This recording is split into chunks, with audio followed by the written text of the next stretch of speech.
On a allez, encore un mois et demi, 2 mois, avant que la vague de chaleur ou d'excitation arrive, parce que ça commence en février.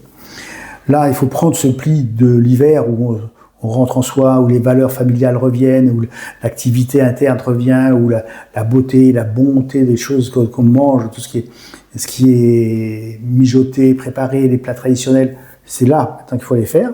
Il faut qu'il y ait des odeurs dans la cuisine, il faut que ça sente les gâteaux, que les enfants soient contents, d'accord ? C'est là le plus important.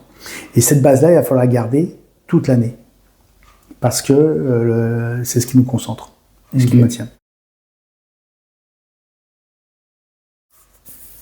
Si tu veux, l'année prochaine, on va se retrouver dans une année, c'est comme si tu étais dans un manège et tu travailles un cheval. Tu travailles avec la longe et tu tiens le cheval. Si ta longe est trop courte, et que ton cheval il est cool, ça va, tu le suis. Si tout d'un coup ton cheval il est un peu fougueux et que ta longe est trop courte, bah, tu te retrouves derrière le cheval à être étiré, d'accord ? Si tu te mets au centre et que ton cheval est fougueux, tu vas vite tourner en rond et tu n'auras pas de recul, d'accord ? Donc tu seras obligé d'être en deçà de système, il faut que tu recules encore davantage pour pouvoir avoir une longe très longue, pour pouvoir gérer le cheval dans sa distance. D'accord ? Comme ça, tu peux avoir la longe tendue et tu la tiens et tu sais où il est. Mais tu n'es pas emporté par lui.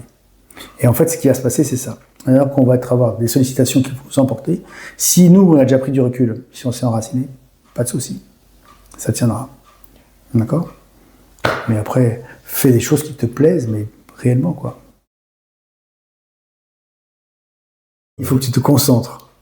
Il faut que tu te densifies.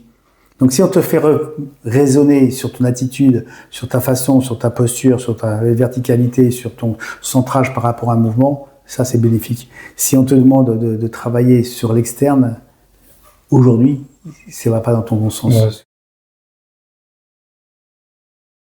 Il y a des gens, je dirais l'inverse, je dirais non, extériorise-toi parce que tu as un gros sur la patate et il faut que tu bouges, il faut que tu sortes. Mais là, toi, tu as trop sorti.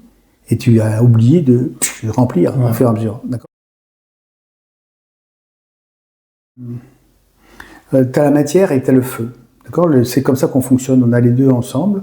Et tout d'un coup, toi, ta matière, elle commence à diminuer. Tu sais, c'est un petit peu comme la flamme du fin de papier qui brûle, qui augmente et qui... Ouais, mais tu vois ça, toi. En fait, tu vois ce feu qui augmente et tu dis, il faut que je le dépense.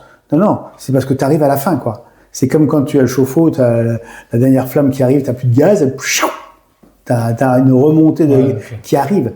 Ouais, bah, tu sens ça, ouais, mais ça, c'est pas la vie. Là, c'est un débordement de ta vitalité. Le dernier feu de ton corps, de ta vitalité, qui remonte à la surface et qui dit, allez, ok, mais c'est parce que derrière, il n'y a plus rien. Quoi. D'accord ? C'est la fin du gaz. Là, tu fais la même chose avec un barbecue, avec une gazinière. T'as la flamme, hop, c'est fini. Ben oui, le problème, c'est ça. Là, pour nous, tu vas le sentir, tu vas être dans une excitation, mais qui est du défaut, quoi, et qui n'est pas du bon.